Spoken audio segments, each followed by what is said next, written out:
Hello guys, welcome back to another video. I'm Rajat and today we will be not solving any questions, but actually I am excited to say that I am going to start a new series based on SQL, and I'm going to call that series as the Practical SQL Guide, and I will be using T-SQL to cover the whole SQL theory and as well as the practicals. I mean, we will have the hands-on on SQL. Otherwise, why would I call it as Practical SQL Guide? So we will be covering from the very basic, from the zero level to an advanced level, and all will be covered in this video. Now, there might be a question that I'm going to use T-SQL or Transact SQL, which is very exclusive to MS SQL Server. So don't worry about that because most all the SQLs are almost similar and they are alike, apart from some minor differences like temporary tables and all that. But most of them are quite similar, and if you are proficient in just one SQL, then you can be proficient in another. It just takes a little bit of time to get acquainted to that other type of SQL. So don't worry if you use Oracle, if you use MySQL, if you use Postgres.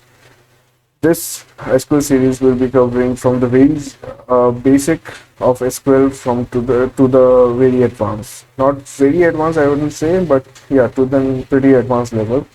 At the end, we will be writing and optimizing SQL stored procedures. So let's begin. Without any further ado, I'm very much excited because this was the major motivation. This series was a major motivation for me to begin the YouTube channel. I've been writing some, I was writing some SQL blogs on blog posts. I might give the links in the description. If you are interested, you can go and check out. But however, the problem is that nobody wants to, like, not many people likes to read SQL blogs. So here we are in the video format right now. So before we go deep down, I must say that you should have the SSMS or the SQL Server installed in your system. You should have a basic SQL Server and as well as SQL Management Studio installed so that you can follow along through the whole video. This video is just on introductory level, so we will be discussing only on the data types. So it's not that complicated, but from the next video onwards, I will be going through practical hands-on, so you should have your SSMS ready. And as you can see, this is my very fresh SSMS or SQL Server. I have created a database called T-SQL DB, and in this you can see there is no tables. There are no tables actually, just some system tables maybe, and there are no programmability, there are no store procedures, nothing. It's completely fresh, and we will cover it and fill it up with different types of objects step by step and gradually as we move through this series. So first thing first, let's understand the data types because those are important. We will be playing with data types a lot. So I have prepared a small document in Word. Okay, so this is the first episode of Practical SQL Guide, and let's see what are the data types involved in SQL. Now, the first thing is bit, which is it is actually from 1 or 0 to 64, but most people use it for 0 to 1. Okay, the theory that you read, even I realized after I started working as a backend engineer, the theory that you read in college or you read it somewhere, those are good to understand. But however, when you come to some kind of practical implementation, the usage is completely different. Not many people try to use image, where image is a data type that you can use in SQL Server, but not many people use it. Okay, so similarly, bit can be used to store a number or an integer from 1 to 64, but nobody uses it. Most people use it for storing bit or bool values. Let me just say that there is also a bool data type as well, which is used to show 0 and 1, true or false. So it depends upon the situation what you want to use, whether you want to use bit or whether you want to use the bool. But it's completely up to the choice, and I would prefer to use bit because it takes small amount of space compared to bool. I mean both are equal, but prefer bit because in future scenarios, if you would like to just increase your range from uh, let's say 0, 1 and 2 like a enum, then bool won't suffice the requirement, so it's better if you use bit. Then we have TinyInt, which actually has a range from -127 to 128, but hey, again, you won't be using it, so better use it for 0 to 225. It's just a small value.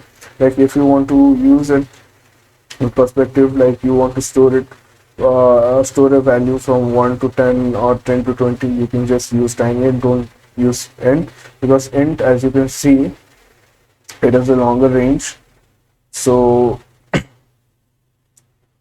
it takes much space in the hard drive. So better just use TinyInt if you want to store some values, some short values like 0 to 225. Okay.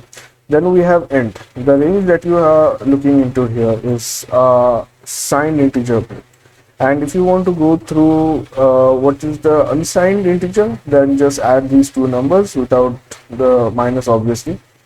And yeah, that's it. That's your range. From 0 to that number is your integer unsigned range. But most probably in the practical cases, you will be storing signed integers. So this is what the range is. And just bigger than integer is your big int. It's quite like obvious why it's called big int. So this is the range, and again this is an unsigned range. So if you want to just store only signed range, then you can just add these two numbers and voila, let's call it x. Then your big int range is 0 to that number x. Okay.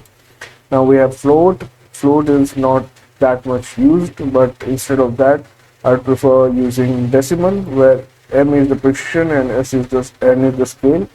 I mean, suppose your integer, your decimal number is 17.2, then most probably your decimal here notation would be decimal 3, comma 2, comma 1. That means that you have a complete length of that decimal is 7. And the digits afterward is represented as 1. This means m is the complete length and n is the number of digits after decimal. That's it.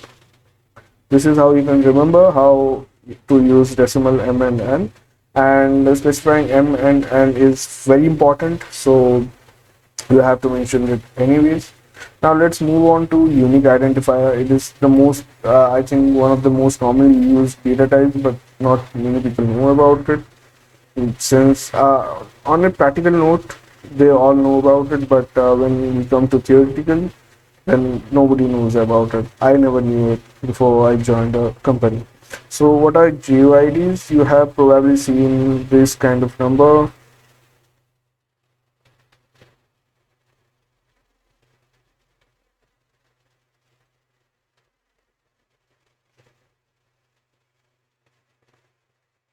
These kind of strings of random characters, these are called as unique identifiers, and they are like in billions of counts, so they are probably used as unique for a unique element. They are mostly used in primary key, so don't worry about it when we come to creating tables. Maybe in the next video I will discuss unique identifier in much detail.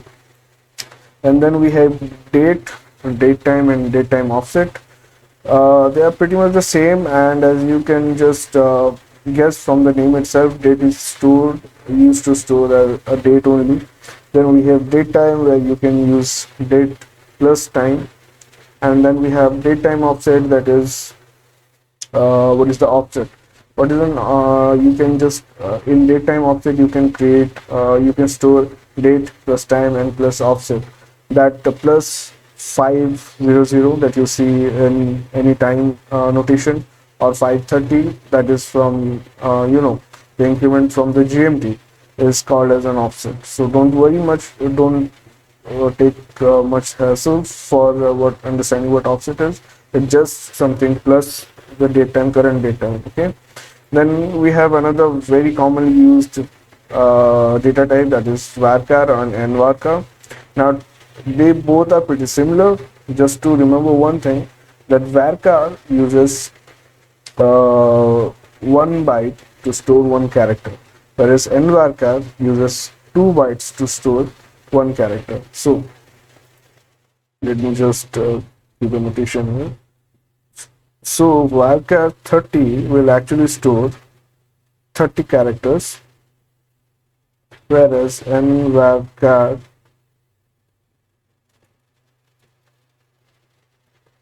30 will actually store 15 characters.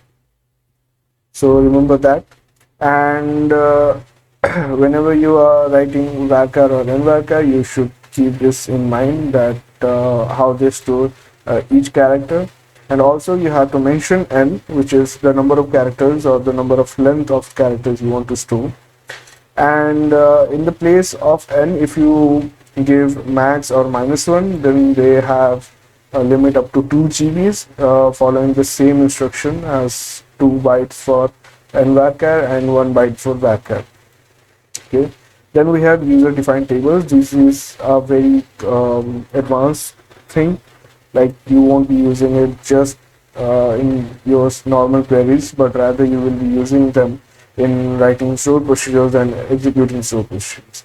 Apart from these, you won't be using much SQL data types, and whatever data types that you're gonna use are just exclusive cases. These are the most commonly used.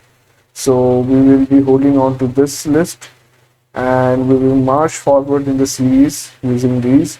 So follow along, and I'm really quite excited for the series, because I have been intending to actually create the series from a long time ago. Like when I was writing the blogs, I wanted to actually create a video as well. So this is it for today, and this video I will be uploading. I will try to be consistently uploading the videos on SQL. So thank you so much. Please like, share, and subscribe. Bye bye.